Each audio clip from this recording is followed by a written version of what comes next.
Hello everyone, welcome to this video, and today I'm going to talk about the 9 cold email deliverability best practices to not land in spam, okay?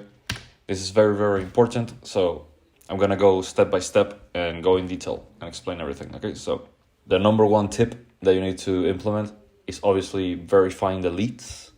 So verifying the email addresses that you get. Basically, you need to check that the email accounts that you're going to be reaching out to actually exist. Because if you start reaching out to a lot of email accounts that are not real, that don't exist, that's already like a red flag for Google or Microsoft, whatever you're using to send the emails. And that's going to increase the probabilities of you landing in spam, right? So you want to make sure that the emails that you're going to be reaching out to are real and they actually belong to someone. So what you can do to make sure that this works properly is you can use a tool like Million Verifier, for example, which looks like this, or you can also use listkit.io, which now includes a functionality to basically verify leads as well.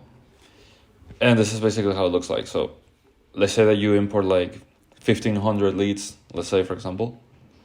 Some of those leads are going to be good, some of those are going to be risky, and some of those are going to be bad, right? So you only want to send emails to the good emails, the ones that are verified. Now, you can also take the risky emails and put them on a different kind of software to see which ones are actually good and which ones are not.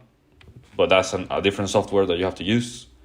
And you can also take the bad ones and put them in a different software, like Better Contacts, to see if you can find some in there. But generally speaking, if you just want to stick to the basics, this is how it works, and you only send to the good ones, and that's it. Okay. Now, the next step is you want to send your emails as plain text. Okay. So this is because this makes your emails look more natural. It's like the kind of emails that you would send to a colleague or a friend. You know, just a regular text email with no HTML, anything like that. And you want to avoid things like links, images, and open rate tracking. Now, you might send a link or an image to a colleague, but if you're sending emails, let's say you're sending 500 emails a day, you want to avoid sending links or images and stuff like that because it could be perceived as spam, right? And you want to also avoid open rate tracking.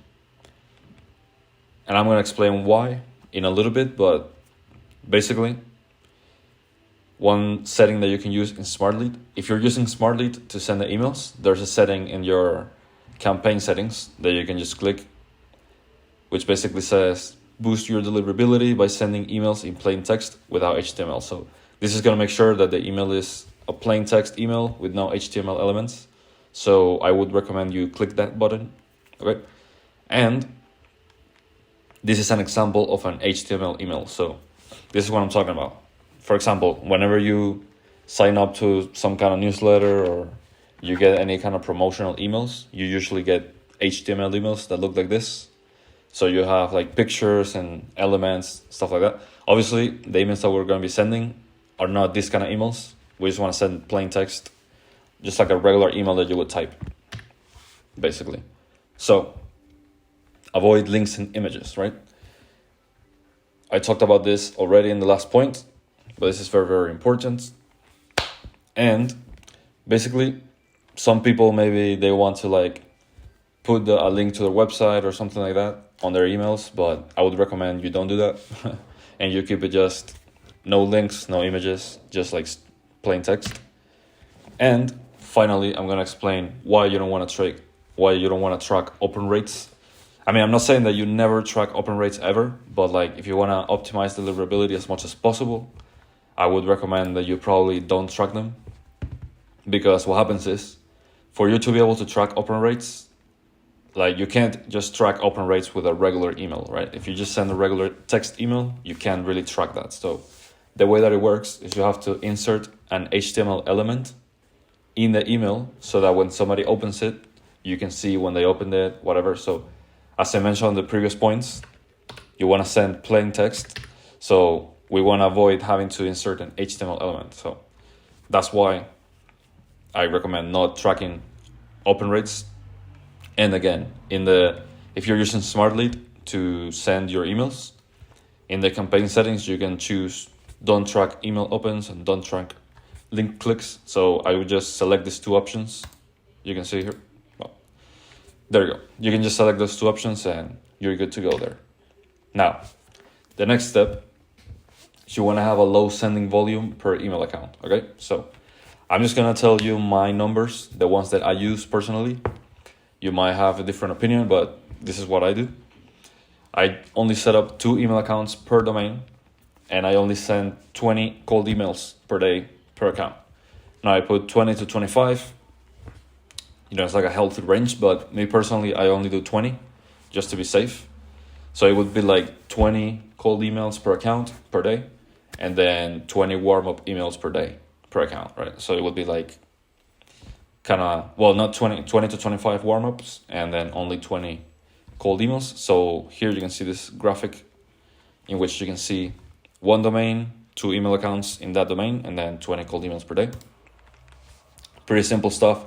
I mean, I guess you can experiment with different numbers, but I just like to keep it as safe as possible, So I keep it like this, personally.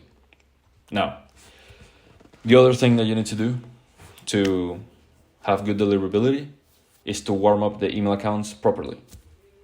Now, the way that I do it, which is kind of like the best practice that most people do, is I just warm up the accounts for 2 weeks before we send any cold emails. Now, if you're asking yourself, what do you mean by warming up? Well, this is something that you can do in Smartlead, or in Instantly, or I think so. Well, I've never used Instantly, but I know in Smartlead you can warm them up inside of there. There's other software that you can use as well. But basically what you do is you add the email accounts to the software, and then during the first 2 weeks, what's going to happen is that email account is just going to be like sending emails and receiving responses from other people who are also in the same warm-up pool, to make it look like the email account is basically a regular email account that you're not using for cold email or anything like that. And it's just like getting responses. Most of the emails that you send are going to get a response, and you're also going to be responding to people just to make it look natural. And then after those 2 weeks, then you can start sending the cold emails. No problem. But when I start sending cold emails, I also keep the warm-up on all the time. As I mentioned in the previous point, I send like 20 cold emails and then 20 to 25 warm-up emails. So the warm-up is always on for me, just to make sure that it's always warmed up, everything's good. And in Smartlead specifically, you have a thing called reputation here that you can see.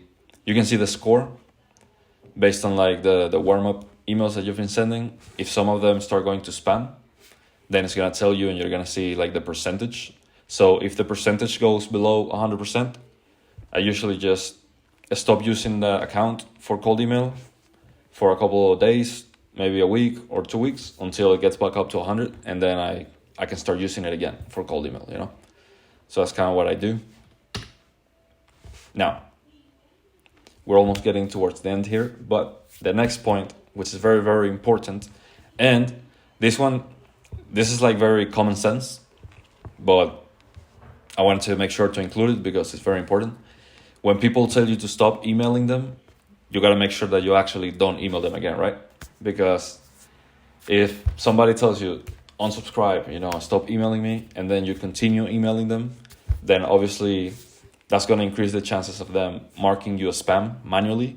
So manually going in your email and clicking mark as spam. And obviously that's the worst thing that can happen, because if a lot of people mark you as spam, then obviously that's a big red flag right there. So you want to avoid that. And the way that you can avoid this with Smartlead, for example, is you have a thing called a block list, right? So whenever somebody tells you, I'm not interested, stop emailing me, whatever, you add them to this list, and we basically ensures that you never reach out to them again, right? That way you're safe for the most part, and this will reduce the chances of people marking you as spam. So the next step is spin tags. This is something that you can use in your emails to basically create small variations. So for example, you have an email script. If you're going to be sending, let's say, 600 emails a day, and you're using the exact same script, you're sending the exact same email to 600 people a day, every single day, this is kind of, obviously it could be viewed as a red flag by the email providers. So spin text is just a way to make like small variations in your emails to make them slightly different, so they're not exactly the same. So this is an example here that I did with ChatGPT. So for example, you use these curly brackets and you can use different words, right? So sometimes it's going to say this, sometimes it's going to say that, sometimes it's going to say simple, and other times it's going to say basic. So you get different variations. So this is a simple example of spin text, right? Let me open this. Well, whatever. This is a simple example of spin text. That is a basic example of spin text. This is a basic example of text spin text. So as you can see, you get like different combinations of the same text. So you can use that to kind of like, make it a little bit more different or whatever. This is one that I personally use in my emails. I got this one from Matt Lucero, so shout out to him, which is basically for the first line, you can say like hello name, hi name, good morning, like good Monday, blah, blah. So it uses like different variations, just like a little spin text there. And lastly, this is the last point, is spam words. Now, I don't know how important this is necessarily, because there's certain words that, might be classified as spam words, but it might not be that big of a deal. But in general, there's like a certain list of spam words that you want to avoid. And you can Google this. I mean, you can go on Google. Obviously, I'm not going to put the whole list with like hundreds of words, but you can go on Google and search for common spam words to avoid, etc. And you can see some examples are things like free, sale, discount, limited time offer, act now, cash, price. Because these are like common words that are used in like spammy emails. So you want to avoid them as much as possible. I mean, if you absolutely have to use them, then it might not be that bad. But obviously, if you make an email like, oh, it's a special discount, limited time offer, win a cash prize, like these kind of things, they might be kind of like a red flag, for the email providers. So Smart Lead, this is very cool because Smart Lead actually has a feature that shows you, if you go to the top right, you can click here on this like letters, and it's going to show you which spam words you're using on your script. So whatever script you write, you can check to see if you have any spam words. So for example, in this one that I had, I was using the word performance, all, free. Like for example, the word all is like whatever. I was not gonna remove it because it wasn't a big of a deal. Maybe the words free and performance, I could have found a different way to say it without those words, but that's just like a recommendation there. So this was the last point.